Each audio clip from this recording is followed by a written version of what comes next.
and he's oh so kind, very close to the fight to join us early in the morning. So let's not keep him waiting any longer. Here he is, the featherweight champion of the world, the soon-to-be lightweight champion of the world, the great Alex Volkanovski. Hello, sir. How are you? I'm very good, mate. I'm very good. How are you, mate? I'm doing so well. Thank you so much for joining us. I had a countrymate of yours in studio on Monday, Sky Nicholson, the undefeated Olympian. Yep. I was trying to explain to her what you're about to do, and people were mocking me, saying that I was going a little too excited about your fight. I'm sorry. I'm sorry if I'm showing love to Alex the Great. I'm sorry if I'm trying to, put you over to your fellow countrymen. I appreciate it. Nothing wrong with that, mate. Nothing wrong with that. Okay, well, thank you for understanding. What is life like training for a lightweight fight compared to a featherweight fight? Do you feel it just yet, Alex, or will you only feel that difference come next week? Obviously the dieting and all that type of stuff, there was a bit of the structure was a little bit different when it comes to dieting, nutrition, and strength programs and stuff like that. But man, I'm always training with bigger guys and things. Obviously, this time we made sure we had bigger guys in camp the whole time, but it's still pretty similar. You know what I mean? Obviously, I felt that strength, felt that little bit of size, so we put a bit of size on. Definitely felt that early, that extra weight because we wanted to do that bulk. We didn't want to get too crazy big, but we wanted to at least put a couple of kilos on of muscle. So we did that. So early in camp, we were pretty heavy. Definitely felt that while trying to do all the the sparring rounds and the meat grind, all the really hard sessions that we do. But now that everything's we're getting that weight to where we want it, and my fitness and everything's just peaking at the perfect time. So I'm very, very happy where we are, and everything still feels pretty much the same. I'm moving like a featherweight, but I'm as strong as a welterweight.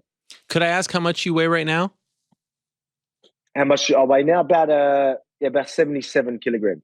77. So about 170, just over 170. Wow. And what would you be 10 or so days before a featherweight title fight? How much would you weigh? Probably about 73. So what would that be? 73, 74 max, probably 160. I don't know. 160. Okay. There you go. Did you learn anything about your body going through the experience in October? Like, did that teach you anything for this experience? Everything that I didn't have time to do anything but just stay at the same weight and do what I had to do. Obviously, I didn't get to have the time to really structure everything to a lightweight fight, especially against an opponent like Islam. So, especially coming off a broken hand and things like that, I only had 6 weeks to really do anything. So it was a little bit different. Where now, it was even though I made the weight and all that type of stuff, it's just definitely going to be, everything's going to be structured a lot better, and the game plan to the whole through the whole process is going to be a lot more smoother and exactly how we want it for this one. Were you bummed when you got word that the fight was official? I haven't talked to you since then, so I'm just curious. Were you bummed being in Abu Dhabi and not actually getting to fight, or do you feel like that was the best case scenario? I feel like that's the best case scenario. Me getting a real camp, a proper camp. Against the champion that wanted to fight me in Australia, it doesn't get much better than that. So it ended up working for the best. So it was funny because when I was talking to you, if you would ask me who do I want to win out of the two, I probably would have said Charles, because I didn't think Islam would turn it around so quick. I didn't. I thought I'd have to wait. I didn't think he'd be fighting in Australia. I thought with Charles, I might not be able to fight in Australia, but I'd be able to fight in Rio.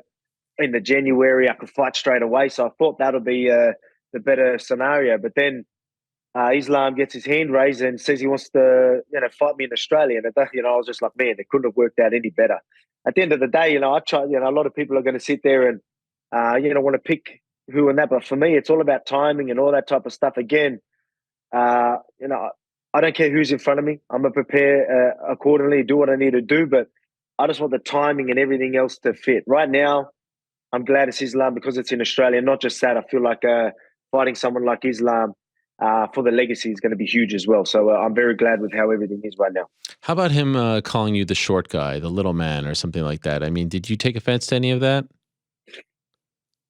But I've been short my whole life. You know what I mean? Actually, I wasn't short my whole life. When I was 12 years old, I was actually one of the tall kids. But I just stopped growing then. But it was, look, I was short. I was short in my last fight against Max. I was short against Zombie. I was short when I was a welterweight. I was short when I was a lightweight. I was short when I was a middleweight. I was short when I was a rugby league player.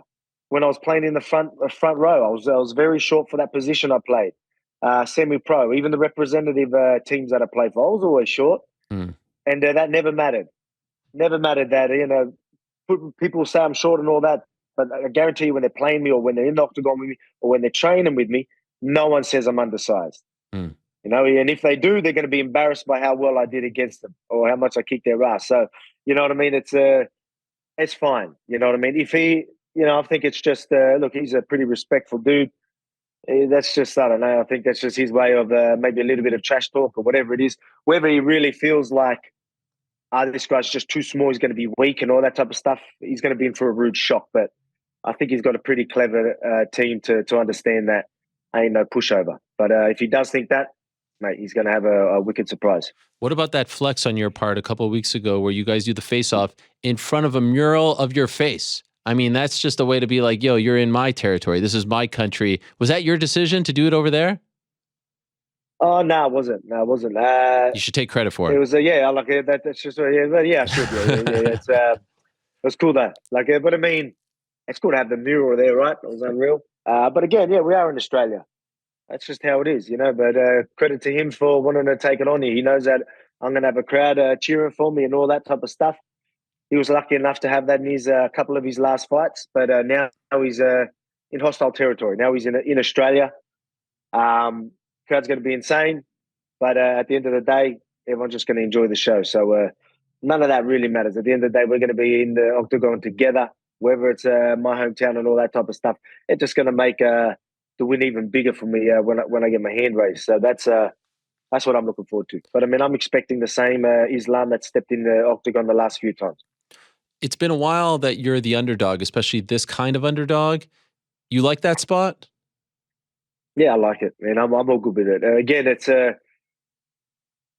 especially moving up and in lightweight title and all that type of stuff, and then fighting someone like this again. Like we want this for legacy. I never used to talk like this. You'll remember I never talked about legacy fights and all this type of stuff, but now I'm all about it. Now I'm all for the big fights. I'm all for the.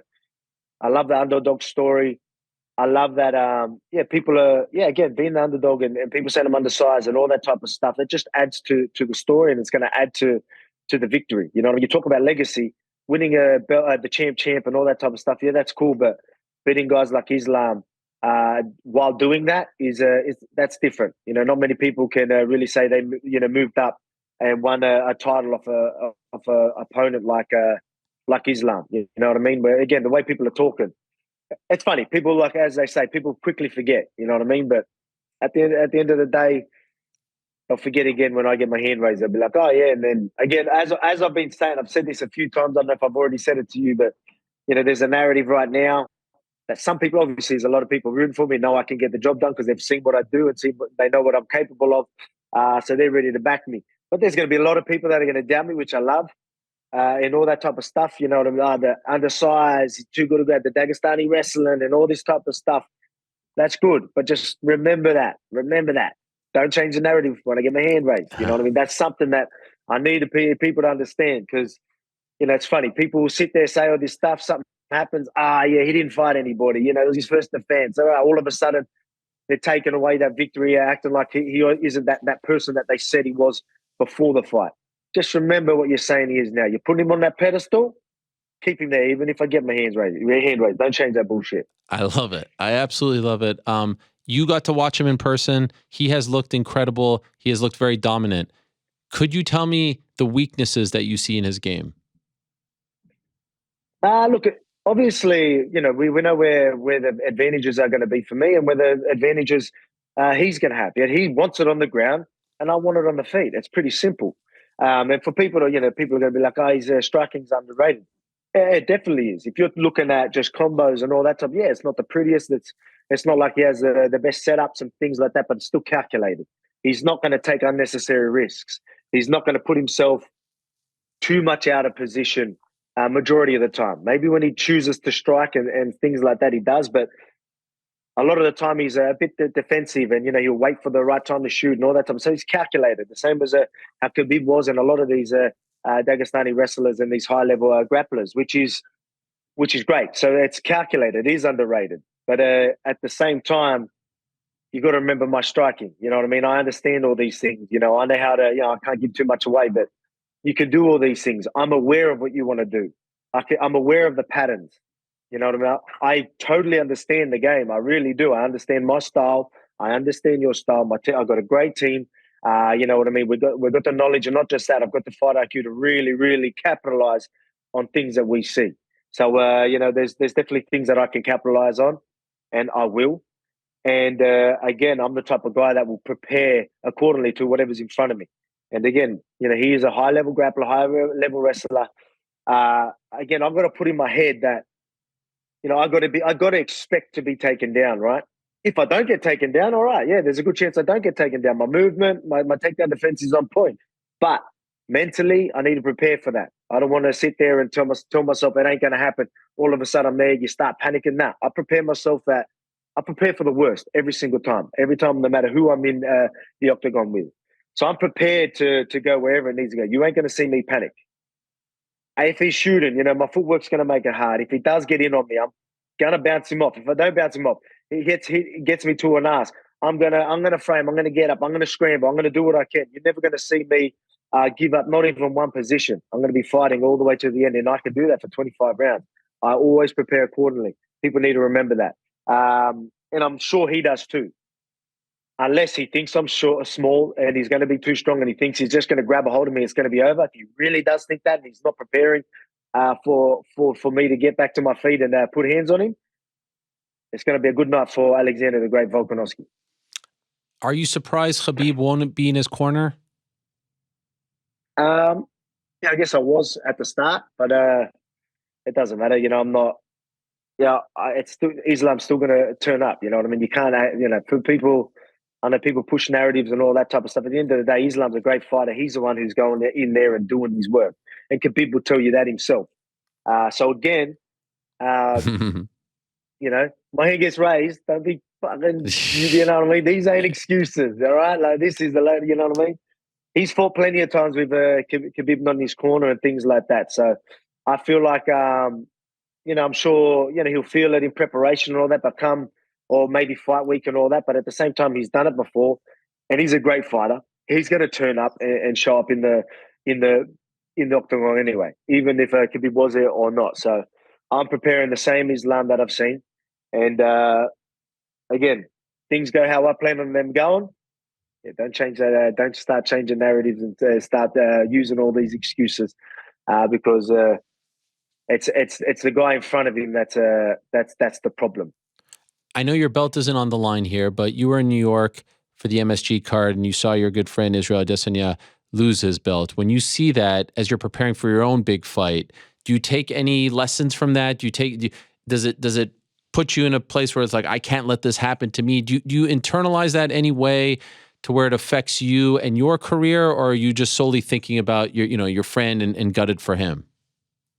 Yeah, man, that's what it is. You know what I mean? Like, at the end of the day, when I'm in the gym or in the octagon, I'm Alexander the Great, fighting and all that. When I'm outside of it, I'm just me, and that's a good friend of mine. Israel's a good friend of mine, and seeing that is just, it was just obviously it hurts. When you see like the fight, you're like, here I am thinking he's just moments away from getting the hand raised and sort of closing a chapter, and then that's this crazy game that we play. So I was just hurt for him. But yeah, I guess that's the story for him. I know he'll be back, and that just makes a bigger fight for the next one. So looking forward to seeing what happens there. But first, I just got to go do my thing, and maybe I can make it over there for that fight to watch that one too. And what about you on the Andrew Schultz show, and I just come in and take over that thing? I mean, that was an all-time appearance, right? It was impressive. I appreciate it. I was like, whoa. Where is this guy? Oh, yeah. doing some Big push-ups. D energy just comes running in, you know what I mean? I was like, damn. I mean, they were copying my style. I had to let them know who's who. I had to let them know that I'm the king of Okay, all yeah. of this. All right. I mean, you're in New York. You don't come on my show. You go on that jabroni show. And I felt a certain way about it. So I had to come confront you face to face. Is that how it went down? You can blame Ash on that one. Yes, as I did. By the way, what about everyone giving me so much shit over the fact, even on my own show, I named you the 2022 Male Fighter of the Year. Everyone said it was Alex. And I said the 2 wins plus pound for pound best goes to Abu Dhabi, weighs in at 55, checks the ego at the door. You deserved it. And I feel very good about it, despite all the abuse that I took. Am I right? Oh, man, look, Come on. I'm sure you've been in the game long. I'm sure you've been in the game long enough to know you're going to get abused no matter who you chose. Yes. So if you chose Alex Pereira, you're probably going to have all my family members and friends and all that coming at you. You know what I mean? So that's just how it is. You know what I mean? We can't be too butthurt about it. We're always going to upset somebody. People are very easily triggered nowadays, and even when you're not trying to be. So you just can't worry about that. All right, but you think? I think you made a great decision, so I appreciate it. All right, appreciate that. Thank you very much. One thing that you have said is you want to see some activity at 45. We're starting to see some activity, right? On your card, Yair and Emmett, and then we just found out Arnold Allen and Max Holloway. I was saying at the beginning of the show, of the 4 people there, who's the most impressive win, right? To say I got this win on my resume. Is it a win over Yair? Is it a win over Emmett? Is it a win over Arnold? Is it a win over Max? I would argue it's still a win over Max. And so how do you feel about the fact that Arnold wins, let's say he wins, he still doesn't get a title shot against you? Do you think that's fair?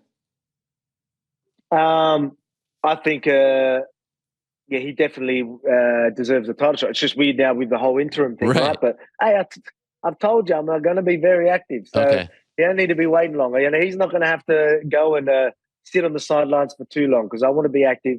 I promise that, and that's exactly what I want to do. So, no matter what it is, obviously the interim title, I've got to go and face that person. But it's and I'm not. This isn't a shot at Arnold, but I mean, it's not like I don't think he's going to be waiting too much longer than he usually does anyway in between fights. So, but he will definitely be worth. You beat Max, you know what I mean? Like as if he's not deserving of a title shot. So that'll be huge for him. And that's something where he could just be like, all right, when's this happening? And, I think that'll be a great position for him because he'll definitely be number 1 contender outside, obviously, the interim champ. So what is your plan for this year? If all goes well, you fight February, you fight mid-year, and then one more. Like, are you hoping to get 3 in this year? Oh, man, I would love to get 3. Imagine getting even 4, you know what I mean? Like, that'd be great. Again, I mean, I'm not getting any younger, you know what I mean? So I want to, look, the thing is with the lightweight, you needed that extra bit of time for the bulking and things like that. This was necessary, really necessary for Islam. So when I start fighting at featherweight and lightweight, I don't think I need to structure so much for the lightweight fight after this. You know what I mean? Obviously, I've got a big task ahead of me with Islam, so I'm not taking him lightly. So I'm going to go do what I need to do. But, lightweight fights from there on, I don't think I need to structure this weight gain, this strength and all this type of stuff. I don't think I need to really worry too much about it. And that's not having shots at other people. I just feel like, my strength has never been an issue and things like that. We wanted to bulk that little bit and things like that. I don't feel like I need to do that too much in lightweight from here. So you're going to see me be able to bounce back, especially for lightweight fights, straight away. So, and I'm happy to do that. But the next one, all goes well in February or later on this month, the next one would be 45, right? Is that the promise? Yeah. And then you would decide back forth.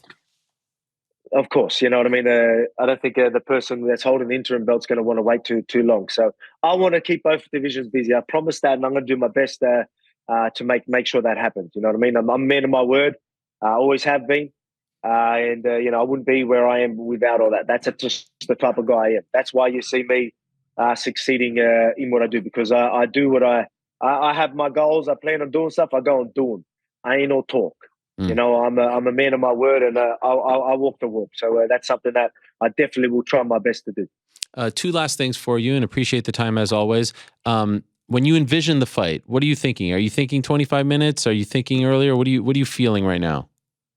I have to mentally prepare for 25 minutes. I always do, no matter who it is. But man, I obviously you say this every time, right?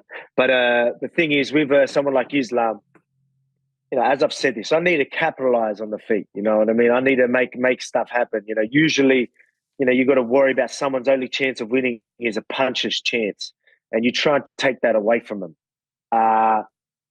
Let's be real with Islam. He doesn't just have a puncher's chance. I fight a bad fight. He can win a decision. He can win a submission. You know what I mean?